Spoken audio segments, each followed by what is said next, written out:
Intro music begins and fades into the background. Hello everyone, and welcome back to our channel, where we explore the most captivating stories ever told. Today, we're journeying deep into the heart of the Indian jungle, a place of vibrant life, hidden dangers, and a story that has echoed through generations. It's a tale about a boy who didn't just live in the wild. He became a part of it. This is the story of Mowgli. Imagine a world untouched by human hands, where the rustle of leaves tells a story and the call of a bird is a language. This was Mowgli's world. As a small, helpless child, he was found and adopted by a pack of wolves. For them, he wasn't a strange creature. He was one of their own cubs.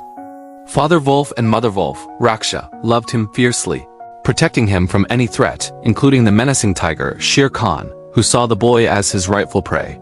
It was Akela, the wise leader of the Siani wolf pack, who made the final decision. With the help of two powerful friends, the pack law was satisfied. Baloo, the sleepy, gentle brown bear, who taught the law of the jungle to the wolf cubs, spoke for him. "Let him run with the pack," Baloo rumbled. "I myself will teach him." And then, from the shadows, a sleek, powerful form emerged. Bagheera, the black panther, cunning and wise, offered a freshly caught bull as a price for the boy's life, a price the pack could not refuse. And so, Mowgli was accepted. His childhood was unlike any other.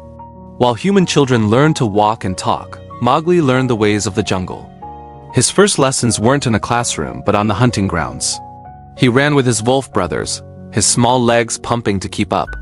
He learned to read the wind, to track the scent of a deer, and to move in silent coordination with the pack. The thrill of the hunt became second nature. He wasn't just observing. He was participating, a vital part of the pack's survival. He learned the rhythm of the chase, the patience of the stalk, and the respect owed to every creature they hunted. His first successful hunt wasn't just a meal. It was a rite of passage, earning him his place among his four-legged family. But the jungle is more than just the ground. It's a vertical world of towering trees and tangled vines. This was the domain of the Bandar log, the monkey people. While the other animals looked down on them for their lawlessness, Mowgli saw something else: freedom. He watched them, fascinated by their effortless grace.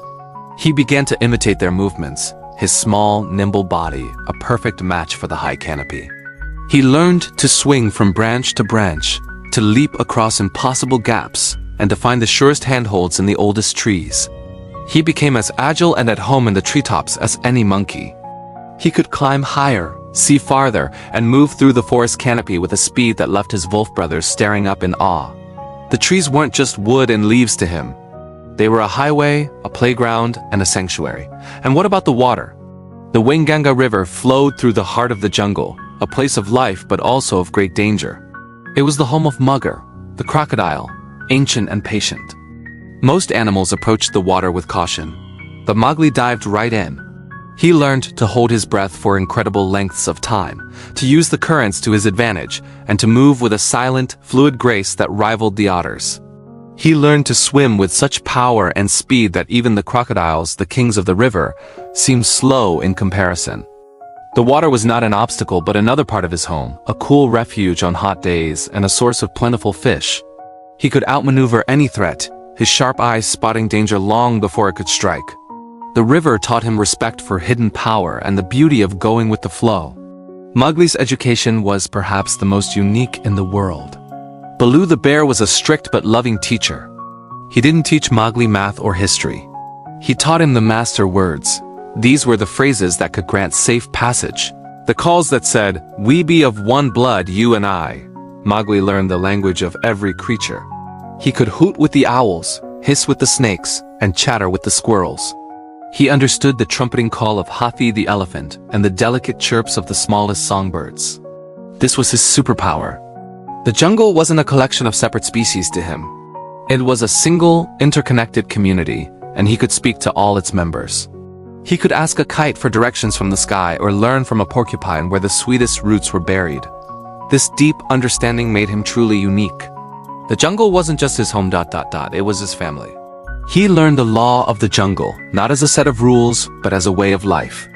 The law was about balance, respect, and understanding your place in the great circle of life. It taught him which plants were safe to eat, which snakes were venomous, and which seasons brought bounty or hardship. He learned that every life has a purpose, from the mightiest elephant to the smallest beetle. Bagheera, his sleek panther mentor, taught him cunning and strategy. He taught Mowgli how to think like a hunter and how to anticipate the moves of his enemies. Together, Baloo's wisdom and Bagheera's cunning shaped Mowgli into a formidable and knowledgeable inhabitant of the jungle. He possessed the strength of a wolf, the agility of a monkey, the endurance of a river turtle, and the mind of a man, all woven together by the law. As Mowgli grew, so did his legend. To some, he was the frog, a naked little creature who could appear and disappear like a spirit. To others, he was a master of the jungle, a boy who could command animals and walk without fear. He was a paradox both insider and outsider. He wasn't truly a wolf, nor was he a monkey. He was something new, something the jungle had never seen before. He was Mowgli, the man-cub, protector of his friends, and a living embodiment of the jungle's spirit. His story reminds us that family isn't always about blood. It's about love, acceptance, and the bonds we forge. It teaches us that our greatest strengths can come from embracing the world around us with an open heart and a curious mind. The jungle raised a boy, and in return, that boy became its heart. Thank you so much for joining us on this incredible journey into the wild. If you loved hearing Mowgli's story as much as I love telling it, please give this video a thumbs up. And don't forget to hit that subscribe button and ring the bell so you won't miss our next adventure. We have so many more stories to share with you. Until next time, stay curious.